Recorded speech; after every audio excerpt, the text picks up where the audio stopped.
அறுபடை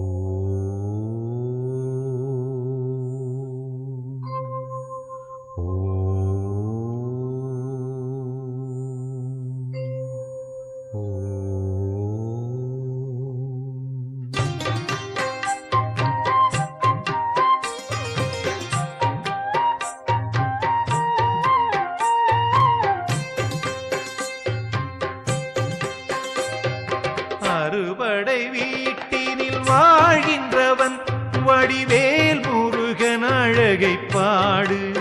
முருகன் மகிமைகளை தொகுத்து தேன் தமிழில் குழைத்து இறை உணர்வில் திளைத்து பாடு. சரவண பொய்கையில் அருள்கின்ற முருகனை தாங்கிடும் தாமரையாக்கு. என்னை படைத்திட்ட முருகனும் திருவடி பணிந்தேன் பாக்கள் பாட இசை ஞானமெனதாக்கு. திருச்செந்தூரின் திருக்குமரன் இவன் மூத்தவனோ அந்த யானை முகன் சிவபாலன் இவன் உமையாளின் மகன்.